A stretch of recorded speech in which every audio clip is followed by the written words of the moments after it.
He had my husband pinned against the iron gate, one arm twisted, his face grinding into the metal. The morning sun glinted off a fake badge at his belt, but the look in his eyes wasn't official. It was hungry. I stepped onto the porch, Glock 19 in hand, my pulse steady. "Get off my property," I said, calm as asking for the salt. They laughed, until I fired a single shot into the sky. The cracks split the air, birds scattered, and suddenly, the predators looked like prey. Want to hear how the HOA bullies picked the wrong house? Hit subscribe. You won't believe the rest. It was a Saturday morning, one of those quiet, syrupy mornings when the world feels like it's moving in slow motion. The sun had only just started peeking over the roofs of Oakage Hills, throwing soft gold light across the lawns that were, as usual, trimmed within an inch of their lives. Inside, I was wiping down the kitchen counter, thinking about whether I wanted another cup of coffee, when a sound ripped through the stillness. A yell. Not the kind of shout you hear from kids playing in the street or a neighbor calling their dog, but sharp, raw, and desperate. The kind that shoots ice down your spine before your brain even catches up. I dropped the rag without thinking, my heart thudding, and ran to the front door. I didn't even grab shoes. When I flung it open, my stomach flipped. There was Tom, my husband, pinned up against our own gate like some kind of criminal. His face was pressed hard into the black iron bars, his cheeks scraping the paint, while three men in cheap navy polo shirts had him restrained. One had a knee jammed into his back. Another was twisting his arms behind him at an angle no human body should endure, and the third stood off to the side with his arms crossed, watching like he was overseeing an actual felony arrest. I'm Sarah, just a regular woman living in a cookie-cutter house in a picture-perfect neighborhood in Oakage Hills, Texas. And let me tell you, nothing in my 35 years of life prepared me for seeing the man I love being manhandled in our own yard over something so trivial. It would have been laughable if it hadn't been so violent. The three men looked like wannabe TV cops. Their polos had an embroidered community safety logo in tacky white stitching, but I didn't see any badges, any firearms, nothing real. The guy holding a radio on his belt looked like he'd bought half his gear from a bargain bin on Amazon. He had a buzz cut, a smirk that made my blood boil, and an air of smugness like he had a right to be there. I yelled, "What the hell are you doing? That's my husband!" Buzzcut didn't even flinch. He barked, "Violation of HOA Code 7.1, unauthorized property alteration." I blinked, still catching up. "It's a mailbox!" I shouted, stepping closer, the gravel biting into my bare feet. "You're not cops!" He ignored me, still talking like I wasn't there. He ignored three notices. "This is standard enforcement." Enforcement? That word made my skin crawl.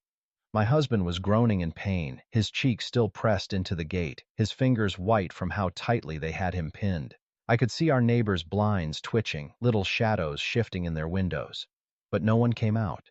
No one said a word. It was like the entire street had been trained to keep their heads down and obey the HOA's unspoken rules of silence.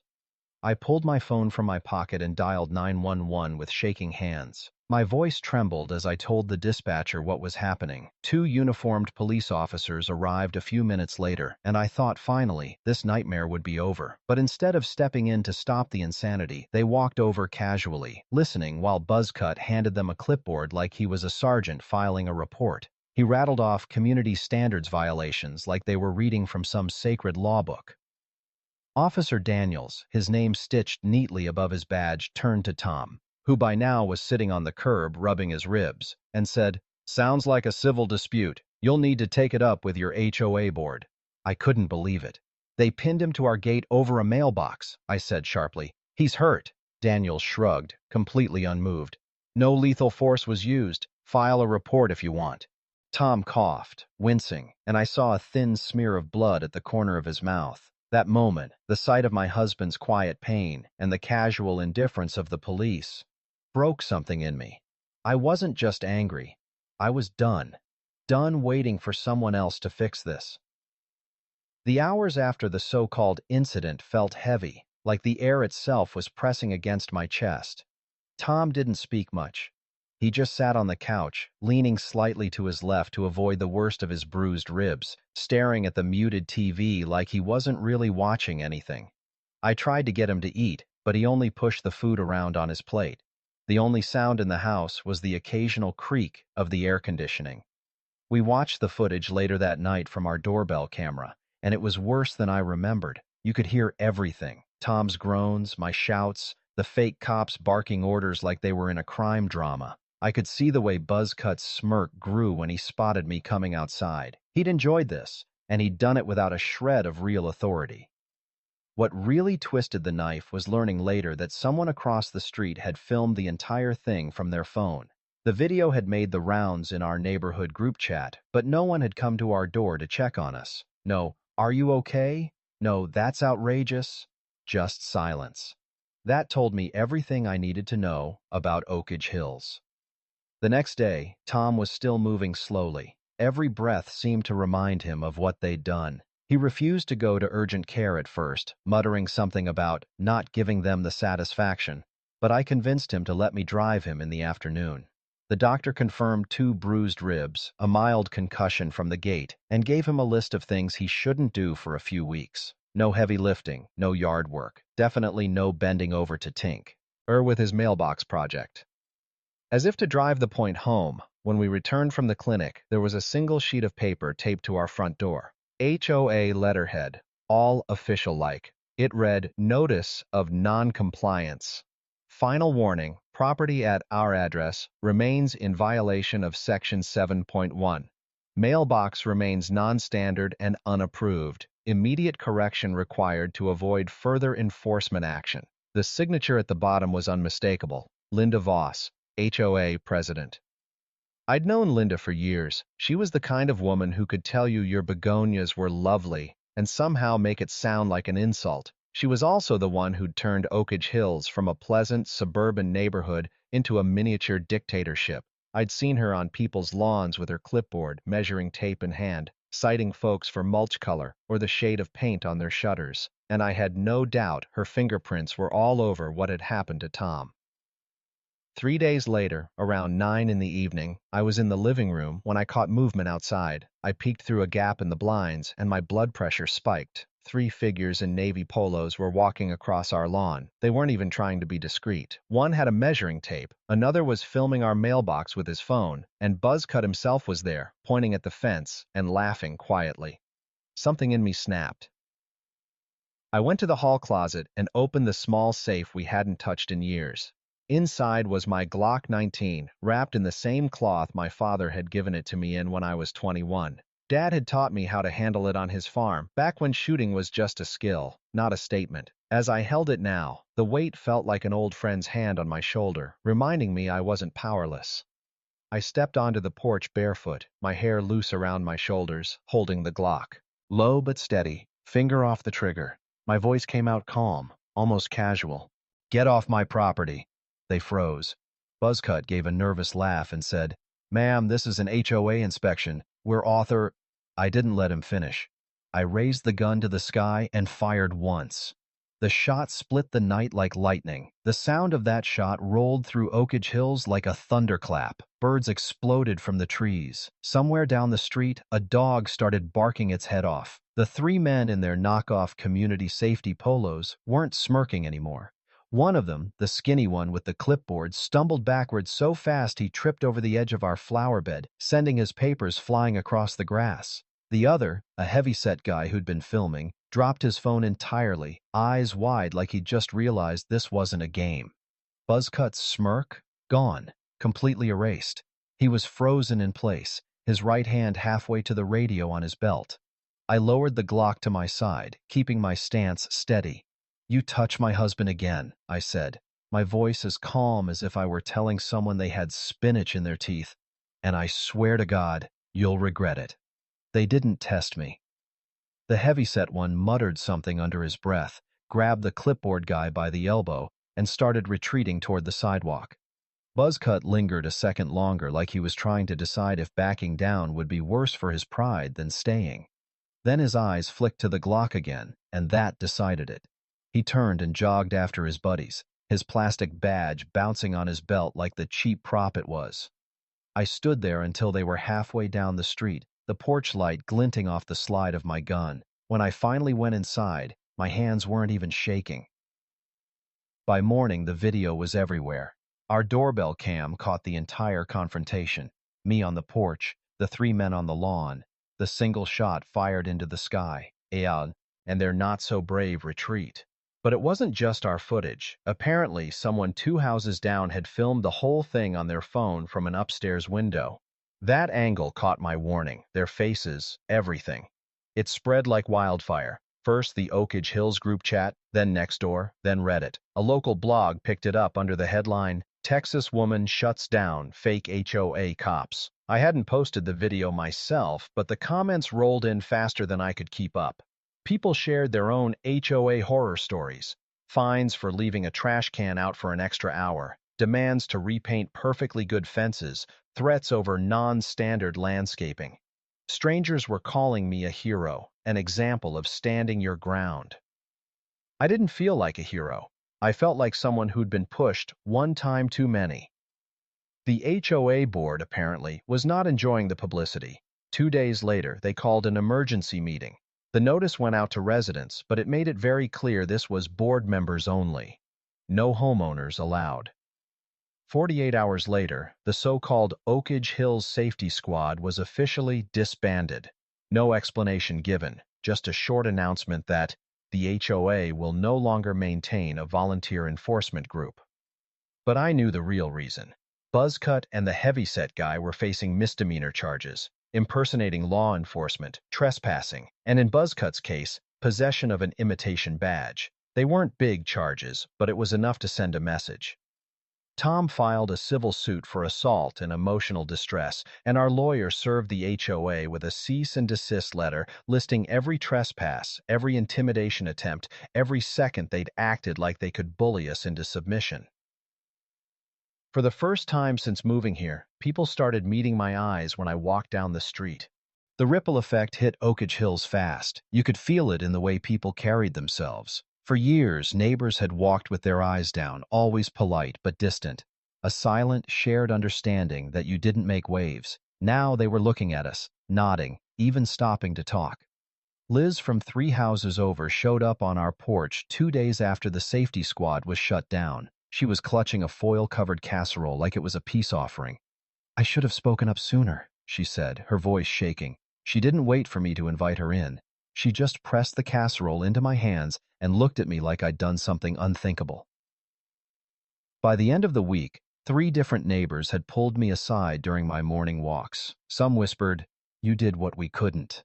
Others told me their own run-ins with Linda and her clipboard army. Fines for hanging wind chimes, warnings for planting unapproved flowers, letters about kids leaving bikes in driveways. The stories piled up like kindling, and I could tell the match had already been lit.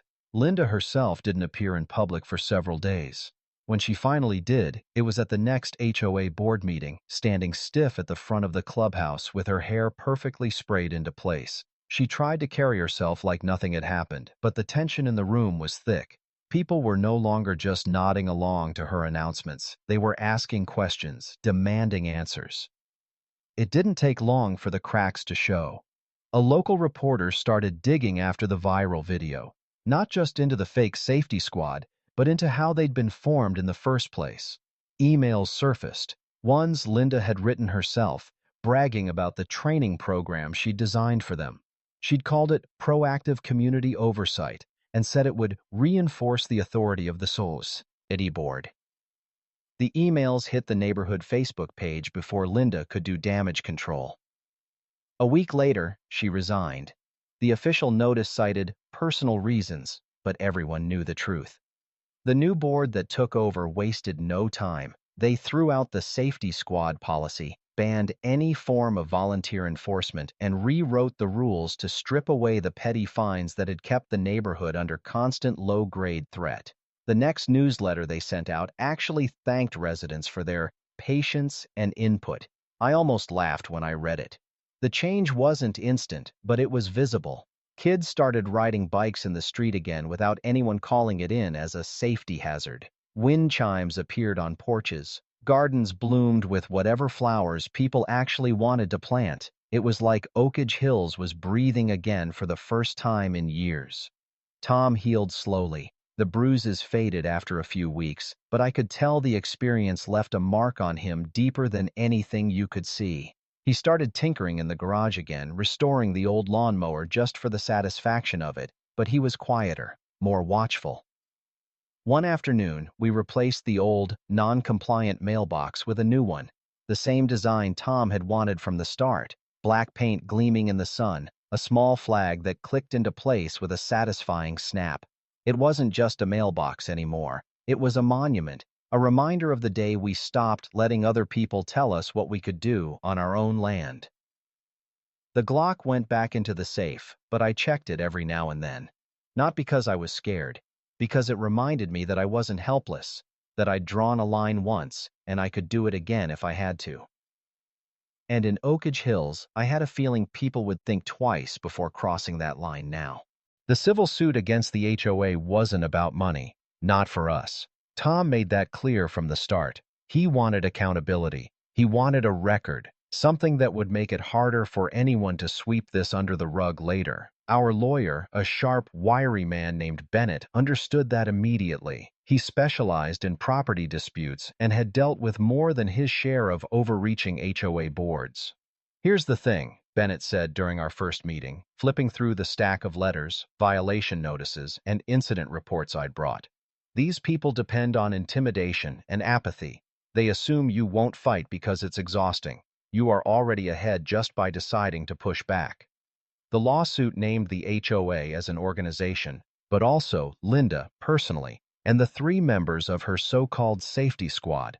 Buzzcut's real name, Travis Hale, was right there in the paperwork, along with his two sidekicks, Mike and Drew.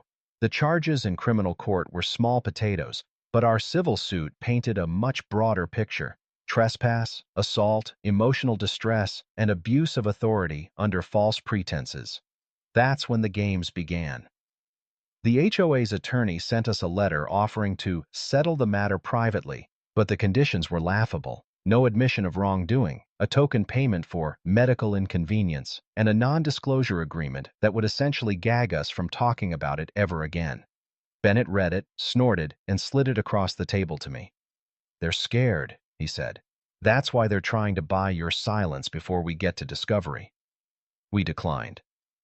A week later, anonymous flyers appeared in some mailboxes, not ours, claiming that certain residents were distorting events and threatening the stability of our community. The language was vague, but everyone knew who it was aimed at. Liz texted me a picture of the flyer with about 5 exclamation points. "You know they're panicking when they stoop to this," she wrote. Tom, for his part, stayed mostly quiet through it all.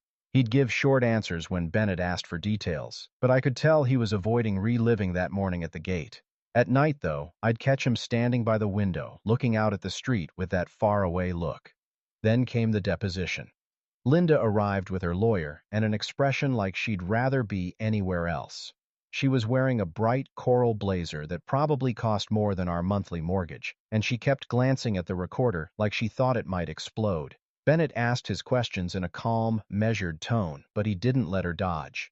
"Mrs. Voss, can you explain the purpose of the Oak Ridge Hills Safety Squad?" She shifted in her seat. "It was a community initiative to ensure compliance with our standards in a non-confrontational manner." "Non-confrontational?" Bennett raised an eyebrow. "Is pinning a resident to a gate non-confrontational in your view?" Her lawyer objected, of course, but Linda's answer, or lack of one, was already on the record. Over the next few weeks, more came out. The so-called training for the safety squad had been nothing more than a 2-hour slideshow Linda had pulled from a website about citizen policing. No background checks, no legal oversight, nothing. And yet, she'd given them permission to enter residents' property if they suspected a violation. It was like handing the keys to the kingdom to a group of mall cops with an ego problem. By the time our first court date rolled around, the HOA's defense was crumbling. The public pressure from the viral video hadn't gone away. If anything, it had grown. Local reporters were still calling, and other neighborhoods were using our case as an example of why unchecked HOAP were needed reform. Bennett said we could probably settle for a much higher figure now and still keep the story public. The morning of the first court hearing, the air in the courthouse felt different. like everyone could sense this wasn't just another property dispute. The benches in the gallery were almost full, which was unusual for a weekday hearing. Some faces were familiar, neighbors from Oak Ridge Hills who'd quietly cheered us on since the video went viral. Others were strangers, probably people who'd read the story online and wanted to see the fallout in person. Tom sat beside me at the plaintiff's table, wearing his best button-down shirt. His bruises had long faded, but his posture still carried a hint of caution, like he expected someone to come up behind him at any moment. I rested my hand over his and felt the tension in his fingers.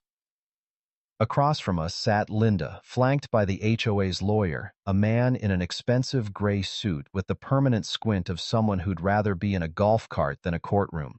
Behind them were the other board members, and further back, the three ex-safety squad members. Buzzcut, Travis, looked like he'd been sucking on lemons since he walked in. The judge, a middle-aged woman with sharp eyes and a voice that cut through the room, opened proceedings with a reminder that this was a civil matter, not a spectacle, but it didn't matter. The undercurrent of anticipation was already there. Bennett started with a clean, methodical presentation. He showed the video from our doorbell cam, pausing to highlight the lack of any real police insignia or proper identification on the three men. He pointed out the moment Travis announced Tom was in violation of HOA Code 7.1, as though that justified physically restraining him. Then he called me to the stand. I'd been nervous about this moment for weeks, but as I walked up and took my seat, something shifted. The memory of that morning, the gravel biting into my feet, the sound of Tom's groan against the gate washed over me, and the fear turned into steel. Bennett asked his questions carefully, leading me through the timeline. I explained how Tom had been working on the mailbox for months, how the HOA had sent letters, and how the so-called safety squad showed up uninvited. When I described firing the shot into the air, there was a ripple of murmurs in the gallery. "You never aimed the firearm at them directly?" Bennett asked. "Never," I said. "It wasn't about hurting anyone. It was about making sure they understood I wasn't going to let them touch my husband again." Linda's lawyer tried to paint me as reckless, but Bennett was ready. He produced the HOA's own bylaws, which specifically stated that no physical enforcement shall be conducted by volunteers. It was their own rule, in black and white, that they had blatantly ignored. Then came the turning point. The emails. Bennett entered them into evidence, the same ones that had leaked to the neighborhood Facebook page. In them, Linda bragged about giving the safety squad discretion to enter properties and act with authority to maintain compliance. The judge's expression didn't change much, but I saw the way her pen paused over her notes. By the end of the day, the HOA's lawyer was already asking for a recess to discuss potential settlement terms. Tom and I stepped outside into the bright Texas sun. A small group of neighbors clapped quietly, like they weren't sure if it was appropriate, but their smiles told me enough. The tide had turned. The recess turned into a week-long delay. The HOA's lawyer claimed they needed additional time to review new evidence, but Bennett smirked when he told us. "Translation," he said, leaning back in his chair. "They're scrambling to figure out how to get out of this without looking like they've been steamrolled." But Oak Ridge Hills had already made up its mind. The board members might have been whispering behind closed doors, but the neighborhood itself was speaking louder. By now, the video had over 100,000 views online. Local news had run 2 separate segments on the dangers of overreaching HOAs, using our case as Exhibit A. Even the city council had started talking about drafting clearer guidelines for what an HOA could and couldn't do. Then came the stunt. 3 days before the next court date, the HOA dropped glossy, full-color newsletters into every mailbox. The front page had a smiling stock photo family: mom, dad, 2 kids, golden retriever. Under the headline, "Oak Ridge Hills, a community of respect and safety." The letter from the board, clearly penned by someone trying way too hard to sound warm, claimed that recent events had been misunderstood by the public and that residents should be assured that the board always acts with the best interests of the community at heart. They even had the gall to describe the safety squad as a neighborhood watch program that was briefly in effect to deter crime. I nearly choked on my coffee when I read it. Bennett laughed out loud. "They just gift-wrapped this for us. You know what this is? It's them trying to rewrite history while the case is still active. Tom wasn't laughing. So they're still calling what they did to me deterring crime? His voice was flat, but there was an edge to it I'd only heard a few times before. The same edge he'd had when he told me about standing up to a bully in high school and getting suspended for it. We didn't have to wait long to see how this PR spin would play in court. Bennett brought a copy of the newsletter and slid it onto the evidence table with the kind of quiet satisfaction that made me think he'd been waiting his whole career for moments like this. He asked Linda directly on the stand if she approved its release. She hesitated, just for a second, and that was all it took for Bennett to pounce. Mrs. Voss, do you understand that this document directly contradicts your earlier testimony in which you admitted the safety squad was never intended as a crime deterrent, but rather for enforcing HOA compliance? The HOA's lawyer objected, but the judge overruled him. Linda's mouth tightened. The intention was misunderstood. Bennett leaned forward. Misunderstood by who, Mrs. Voss? The residents who saw a man pinned to his own gate? The police who declined to intervene? Or the thousands of people online who watched the footage themselves? She didn't answer. When the judge recessed for lunch, Bennett told us quietly, she's done, she knows it, her lawyer knows it, and now the judge knows it. I wasn't naive enough to think the fight was over, but for the first time since this started, I felt like the balance of power had shifted completely. They were on the defensive now, and we weren't backing down. The second we walked back into the courthouse after lunch, I could feel it. That subtle, almost electric tension that told me something had shifted while we were gone. Bennett spotted it too. The HOA's lawyer was avoiding eye contact, shuffling papers with the sort of forced busyness that screamed damage control. Linda sat stiffly, her coral blazer immaculate but her expression brittle, like it might crack if she so much as blinked too hard. When the judge called us back to order, the defense immediately requested a private conference. 10 minutes later, Bennett returned from chambers wearing a look that I'd only seen once before, the day he'd told us the leaked emails had landed in our lap. He sat down, leaned in, and said, "They're folding. The only question now is how much they're willing to pay to make this stop." I felt my pulse in my ears. What's the offer? They're starting at $75,000 plus medical coverage for Tom's injuries, plus a public statement of regret. He paused, then smirked. But here's the thing. They want a non-disclosure agreement. They want you to sign away your right to ever talk about this again. Tom let out a short, humorless laugh. So, they want to cut a check and pretend none of it happened? Pretty much, Bennett said. They think money will fix their PR problem, but I don't think they realize. For you, this was never about the money. He was right. Sure, 75 grand was tempting on paper. But I thought about the neighbors who had quietly thanked us, about the people online who'd shared their own HOA horror stories, about the kids riding bikes again without getting harassed. If we signed that paper, we'd be silencing ourselves, and maybe silencing them, too. I looked at Tom. His jaw was set, his eyes steady. No deal, I said. Bennett nodded like he'd been hoping we'd say that. All right then, we count it. For high, and make it clear. No gag order. They pay, they apologize publicly, and the record stays public. The next 48 hours were a blur of back and forth. The HOA tried bumping the number to 100,000, then 150, each time slipping that NDA clause back in like we wouldn't notice. Bennett shredded every attempt. Finally, on the third day, they broke. The final agreement was sweeter than I dared to imagine. $200,000 in damages, all legal fees covered, a public statement of wrongdoing issued to every resident, and, the cherry on top, a formal amendment to the HOA bylaws stripping the board of any authority to authorize enforcement actions outside of legal law enforcement channels. When the judge read the terms into the record, Linda's face was unreadable, but Travis couldn't hide the way his jaw clenched. A week later, the statement landed in every Oak Ridge Hills mailbox.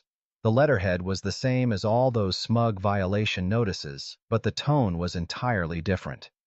The Oak Ridge Hills HOA acknowledges that actions taken by certain board members and volunteers were inappropriate, unauthorized, and harmful.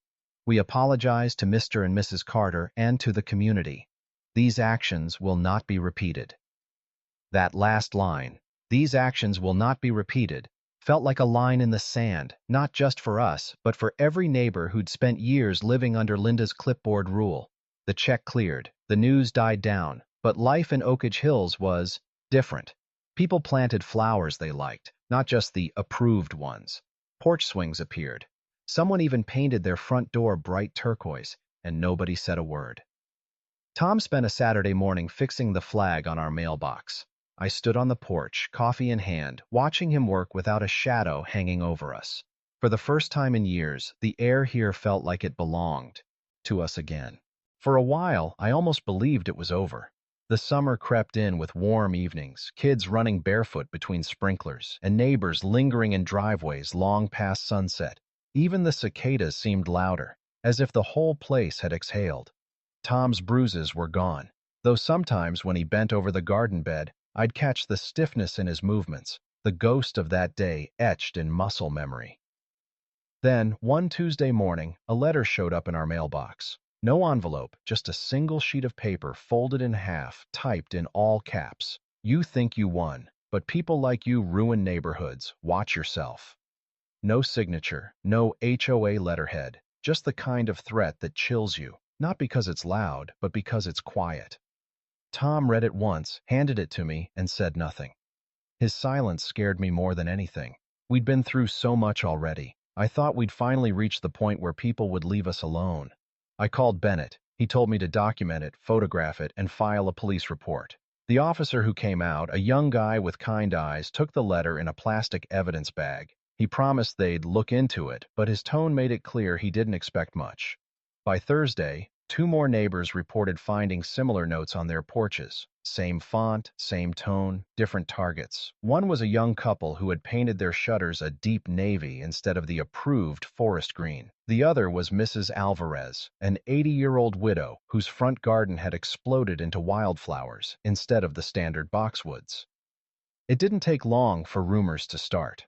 Some folks whispered that the old HOA loyalists were behind it, the ones who'd loved Linda's proactive oversight and saw the new board as weak. Others thought maybe it was just one bitter person who couldn't stand change. Friday night, I caught movement near our driveway, a shadow slipping past the mailbox. I stepped onto the porch, Glock still in its safe but my phone in my hand, camera ready. The figure froze under the streetlight. A man in a baseball cap pulled low. "You forgot to knock," I called out. He bolted, not toward a car, but cutting between houses into the greenbelt. I didn't chase him, not alone, but I got a good look at his build, his gait.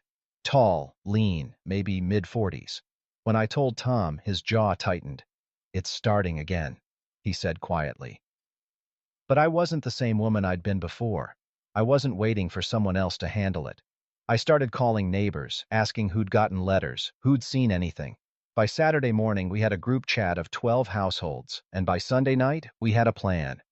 If someone wanted to test us, they were about to find out just how different Oak Ridge Hills had become. The plan was simple, but it had teeth. Every house that had received a letter agreed to install a visible security camera, not the subtle kind you tuck under the eaves, but big, obvious ones aimed at the street and walkways. Some neighbors who couldn't afford one got help from others. We also coordinated porch lights on timers, motion sensors in driveways, and a couple of retired vets volunteered to take late-night dog walks at irregular intervals. But the real hook was bait. Mrs. Alvarez, bless her, agreed to be the centerpiece. She left a small stack of fake complaint letters sitting on her porch table, folded neatly, just like the ones we'd received. Each one was sprayed lightly with a UV-reactive powder Bennett had gotten from a friend in private security. Harmless to touch, invisible to the naked eye, but it clung to skin and clothes for days. The new HOA board quietly approved our little sting operation, as long as we didn't break any laws. They'd been as frustrated as the rest of us by the harassment, and this was the first time in years residents and leadership were truly working together. It only took 3 nights. At 2:13 a.m., Mrs. Alvarez's Ring camera caught him. Same tall frame, same quick darting movements I'd seen from my porch. Baseball cap again, but this time turned backward. He walked straight up to the porch, glanced around, and grabbed the stack of fake letters. The footage was crystal clear, every angle covered, and when he turned, we got the shot that made my stomach knot. Travis. Linda's old right-hand man, the same guy who'd been with Buzzcut the morning they pinned Tom to the gate. He'd vanished from Oak Ridge Hills after the lawsuit, supposedly moved in with family a few towns over. But here he was, creeping around like the ghost of the old HOA's worst days. We didn't confront him right then. Instead, we let him make the mistake of handing one of those powdered letters to another neighbor the next day. She took it inside, acting casual, then called me and Bennett. Within hours, Bennett had a contact at the police station, ready to run a blacklight sweep. They didn't even need to chase him. They just knocked on his door that evening. The UV powder lit up his hands like a crime scene in a TV show. When they took him in, he didn't fight it, didn't even deny it, just muttered, "You people ruined everything." That night, our group chat blew up with messages, screenshots of the arrest report, cheering emojis, relief. But for me, it wasn't just about catching him, it was about sending a message. Oak Ridge Hills wasn't going back. When the police took Travis in, most of the neighborhood figured it was the end. Another bad apple gone, another troublemaker who couldn't stand that the place had changed. But a few days later, Bennett called me with a tone in his voice I hadn't heard since the morning of the gate incident. Tight, clipped, and serious. "They found something at Travis's place," he said. "You'd better sit down." I was already sitting, but my spine straightened. "What?" "Hard drives. Not just one or two, a stack of them, labeled with addresses, dates. He'd been recording people, not just from the street, but through windows, backyard cameras he hacked into. And it goes back years, way before the morning with Tom." My stomach turned. Bennett went on, telling me how some of the files weren't even from Oak Ridge Hills, but from other neighborhoods nearby. Same HOA inspection nonsense, same intimidation tactics. Travis hadn't just been part of our fake cop incident. He'd been doing this in other places, maybe even training others to do it. The cops were calling it an ongoing investigation, which was code for "we're not telling you everything yet." But the little they did share was enough. This wasn't about a few bitter ex-board members. It had been an organized effort to control neighborhoods, to scare people into compliance, and to profit off bogus fines and security fees. It made my blood run cold thinking about how close we'd come to just letting it all slide after Buzzcut and his buddy got caught. How many others had just swallowed the harassment, thinking it was easier than making a fuss? 2 weeks later, the police held a small press conference. The DA stood in front of the courthouse and announced charges: stalking, harassment, unlawful surveillance, impersonating an officer, and conspiracy. Travis wasn't acting alone. 2 other men were arrested the same morning in different counties. Both had been part of HOA safety committees elsewhere. Oak Ridge Hills became a bit of a media circus again, but this time, it didn't bother me. People came by to thank Tom and me for what we'd done. Mrs. Alvarez brought over another casserole, muttering that maybe she should have been a detective in her younger days. Kids rode bikes past our house, waving like we were local celebrities. One evening, Tom and I stood in the driveway, watching the sun dip behind the rooftops. He reached for my hand, his grip steady now. "It's over," he said.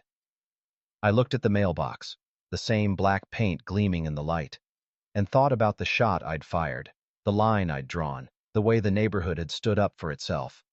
"No," I said softly, "it's just ours again." And that was enough. Oak Ridge Hills would never be perfect, but it would never be theirs again either.